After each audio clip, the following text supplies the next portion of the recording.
If you want to finish the summer off strong, then there are 5 things that you absolutely need to do before September hits here in August. So let's look at exactly what these are. And of course, they are all science-based, as always. So number 1 is actually heavily argued about when it comes to the scientific community. I personally have seen results with this, so I do it every single year. And that, very simply put, is actually removing the tops of your tomatoes around 30 days before your first frost date. So for me personally, my first frost date is sometime mid-September. This year they're saying it's going to be a later frost, so I might hold off for a little while before doing this. But all you're going to do is literally just break off the leading edge of your tomato. The idea here, very simply put, is the removing of that leading edge does redistribute a number of different hormones within the plant. And that distribution of hormones means that more growth hormone goes into the actual formation of the fruit and or the ripening of the fruit that is already present. There are some studies that show it does not work. I personally find that it does work, and it helps me get those larger sized fruits before the first frost, or just at the end of flowering, and could make a fruit into something of some sort, again, before that first frost. That, and it allows me to take my anger out on my tomatoes for all the havoc they have caused me this year, particularly because of the splitting and the overgrowth, all due to too much rain. It's a redhead thing. I need to be able to take my anger out on somebody. So the next one, if you're going to go the cold climate crop route and you have your low tunnels or your cold frames ready for this fall-ish winter, is to consider getting them outdoors and or starting them. So if you're somewhere in the middle of August, you can consider starting them. And if your nighttime temps are beginning to dip relatively low and your daytime temps aren't hitting that high 30s or mid 30s, which my whole summer hasn't hit those temperatures, so it's probably not going to hit them for the rest of the summer, to be totally honest, then you can actually very safely plant these cold climate crops outdoors without suffering from the bolting. So this can include things like broccoli, cauliflower, cabbage, arugula, many lettuces as well, kales, you name it. But again, this is for those of you that actually want to experiment with the whole cold climate gardening thing. And some of you have garden fatigue at this point, and you know what? I don't blame you. I'm only doing it because YouTube's making me. Otherwise I wouldn't be. Dividing. Okay, so this can actually go all the way into September, and that involves dividing your perennial plants, whether it's daylilies, hostas, black-eyed Susans, you name it.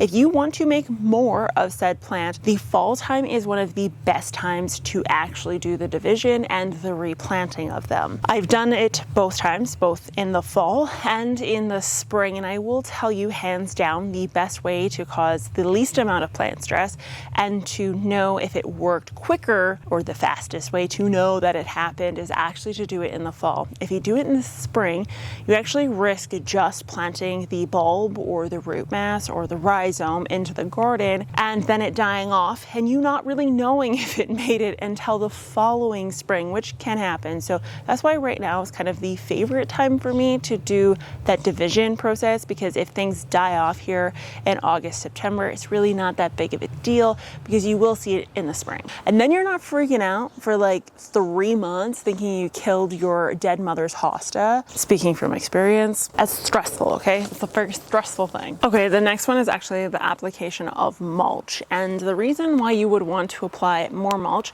comes down to whether or not you need to preserve things like garlic bulbs, or if you simply just want more organic material in that soil.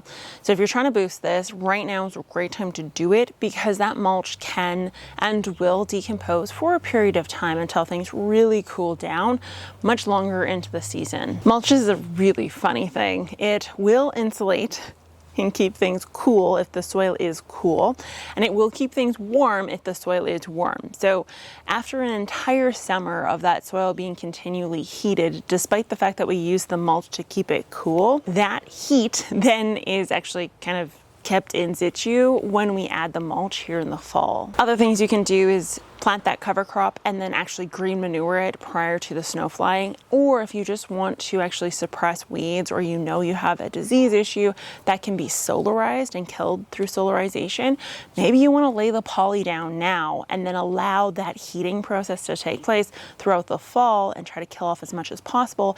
And then also you will have a jump start once the winter has gone by. So the jump start means either jump start into solarization and the destruction of those weeds and issues that you're having, or what I mean is a jump start into actually getting planting in the ground, because the first thing you need when you go to plant in the spring is movable earth and also a soil that is warm enough to allow seeds to germinate and for transplants to be healthy in. So speaking of disease issues, plants debris carries a lot of issues from season to season, particularly if it overwinters in your area.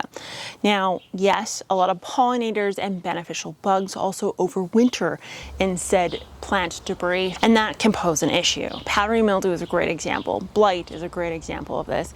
If you have plants that are diseased and you've gotten everything off of them harvest-wise that you wanted, pull them out now and compost them if you have a hot compost, or garbage them if you have no idea how to compost, because again, it will just continue to amplify.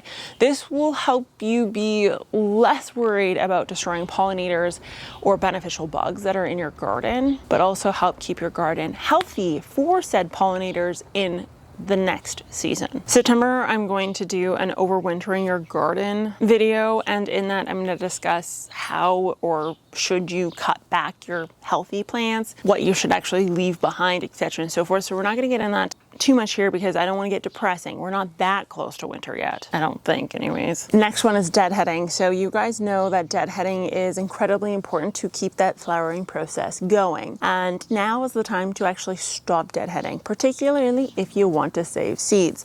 So if you are a seed saver, just leave things be. Yes, the flowering process is going to slow down if you leave things be. However, it's going to give you a chance to actually collect seeds that you can then use again next year. Geek Crew, you have to let me know in the comments down below if you've had a summer that actually never came, similar to what I've had, or what your hands down must do activities are for August. I will talk to you guys next time. Bye.